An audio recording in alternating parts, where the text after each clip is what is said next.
Hello and welcome. I'm Niko and I'm going to try and answer a simple question. What is Small World 2? Well, it's based off a board game by Worlds of Wonder.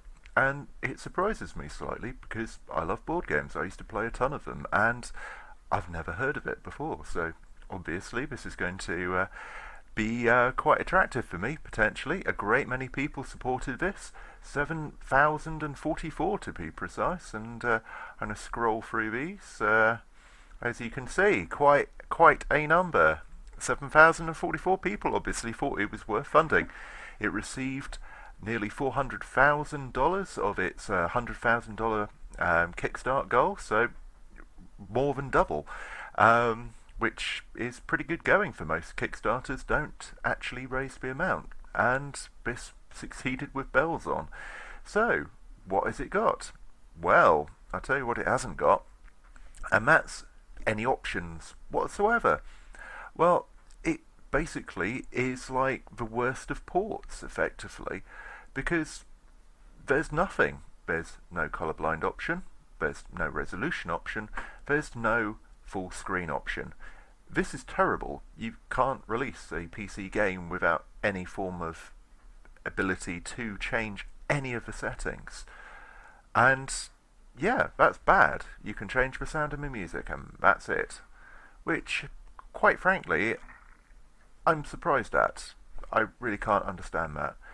The only reason this is playing in 16:9 resolution is, well, I resized it manually. And yeah, I just find it quite frankly a bit shocking.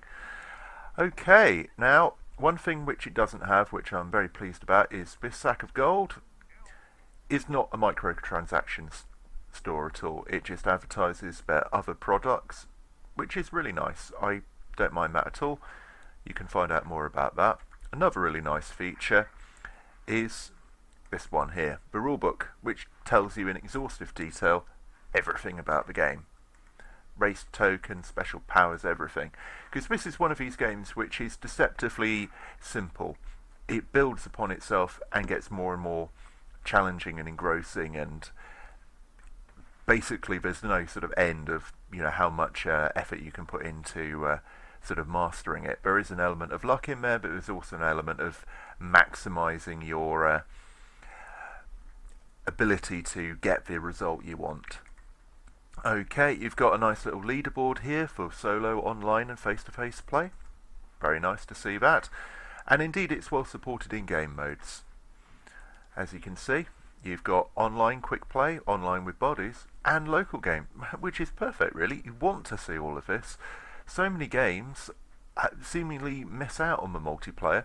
They end up with local co-op only, which is, couch co-op's fine and all, but really and truly, you do need online multiplayer for a game like this. There's only so much fun you can have out of playing a dumb computer. Humans are just better strategists at this sort of game. So, what's the gameplay like? Well, it's pretty good. I'll just play some stuff in the background while I talk about it. I would probably play horrendously badly. What you've got basically is a race and a special ability, and the two interact with the terrain map and each other, basically to give you an advantage over your opponent. You play a race, so I put one down.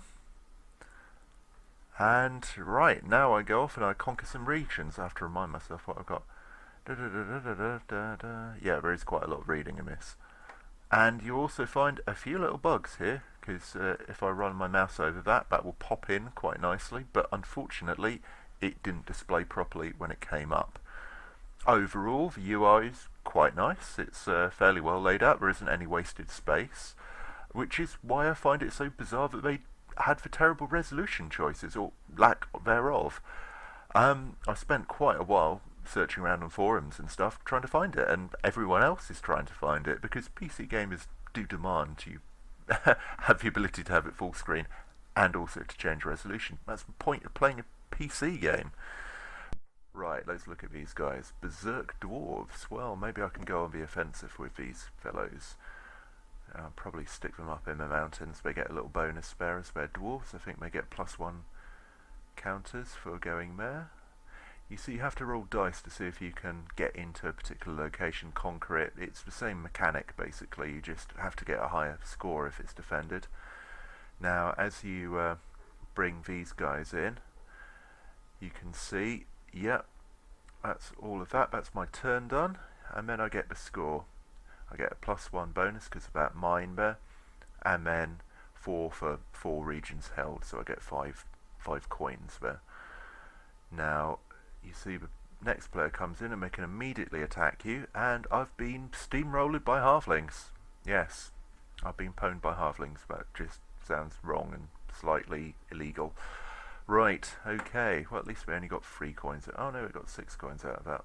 Not quite sure how that works. You will find that there is quite a depth to the rules and the interactions. It's quite simple, the gameplay mechanic, but at the same time it creates quite complex situations. A bit like if you've ever played Settlers of Catan, you'll find it's got a similar sort of vibe to that. Very simple, yet quite complex and quite tactical. So it's great. If you like board games, it's a fantastic mechanic. You've got the chance to play casually single player, you've got a chance to play LAN or couch co-op, and you've got a chance to play online and mirror leaderboards and stuff. So it's pretty good, but hopefully we're going to patch a few of the really niggly PC port issues. They really do have to have resolution full screen and a bigger range of options. Anyway, I hope that answers your questions about what is Small World 2. That's Niko, and I hope you like the show, and why not subscribe in the links below.